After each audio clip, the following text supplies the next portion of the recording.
Bora lá, turminha. E aí, como é que vocês estão? Vamos para mais uma aulinha aqui de ciência.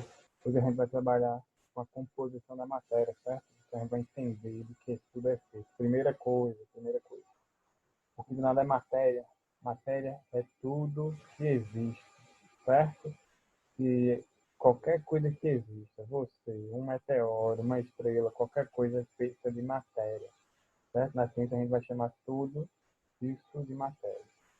E essa matéria ela vai ser constituída basicamente por um tipo de elementos, que são os átomos, certo? Então toda a matéria vai ser constituída por um conjunto de vários átomos. A gente vai ter no nosso universo até agora centenas de átomos descobertos pelos seres humanos, certo? Então na tabelinha periódica, todo mundo já deve ter visto, você vai ter a representação é, esquemática de todos esses átomos que a gente conhece, certo? Pelo menos na classificação mais abrangente. E é o seguinte, a gente tem esses átomos que eles podem interagir entre eles para se tornar estruturas maiores.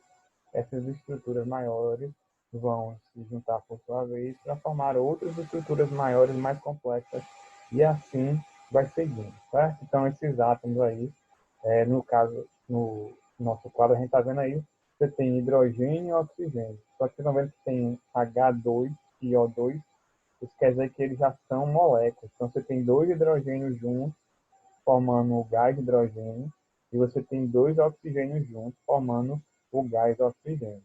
Essas moléculas elas podem reagir, certo?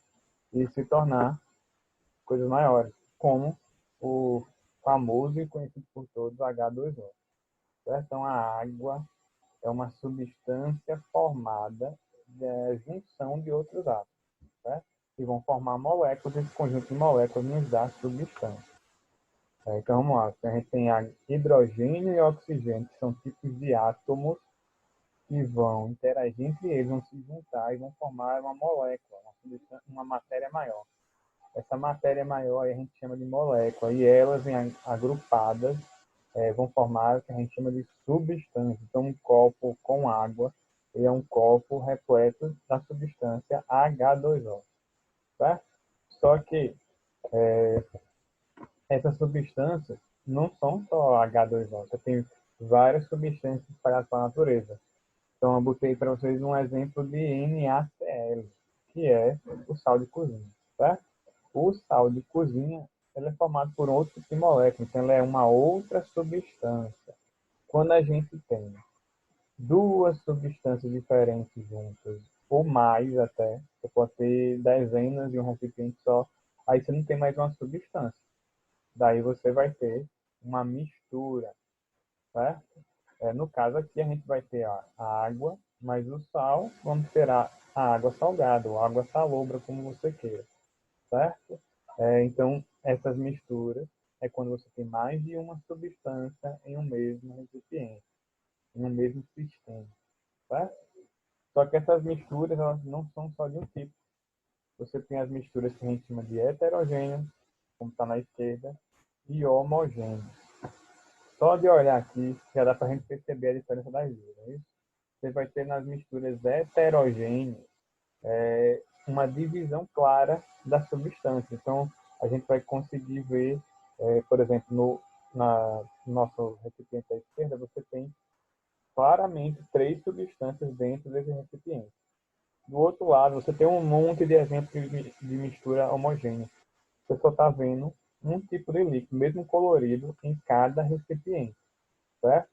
Então, como assim, professor? Defina aí o que é heterogêneo e homogêneo. Então é o seguinte, tanto na heterogêneo como na homogêneo, você tem as fases. O que são fases? É o que você consegue enxergar. Só que, se você olhar para as homogêneas, você tem uma fase só. Então você pode ter até elas coloridas aí, de cores diferentes, mas cada recipiente tem apenas uma cor, certo? Só que do lado aqui esquerdo, né, você vai ter no mínimo três fases. Então você tem, por exemplo, a primeira fase que é de óleo, a segunda fase que é de água e a terceira fase que é de areia. Então nesse recipiente eu tenho três fases, certo? Então temos uma mistura homogênea. ou quer dizer, uma mistura heterogênea, porque conseguimos enxergar diferentes fases nessa mistura. Já do lado direito, a gente não consegue ver diferença, é um líquido só em cada recipiente, tá? E não consegue ver outras fases, ok? Então, do lado direito, do lado esquerdo, nós temos um exemplo com 3 fases. O professor pode ter mistura com mais 3 fases? Pode. Se a gente colocasse aí no meio pedrinhas de granito, a gente também não ia ver nada. A gente não ia ver, quer dizer, a gente veria mais uma fase, e por aí vai, tá? E do lado direito, nós não temos mais de uma fase. Então, quando uma mistura ela tiver só uma fase, é mistura homogênea. Quando a mistura tiver mais de uma fase, ela é mistura heterogênea. Pode ser 2, 3, 4, 1 milhão de fases, não importa. Certo? Então, a aulinha de hoje era rapidinha, era sobre isso. Quando a gente voltar do nosso recesso de agora, a gente vai retomar já partindo daqui do livro 2. Começamos o livro 2, certo? Muito obrigado pela atenção. Valeu.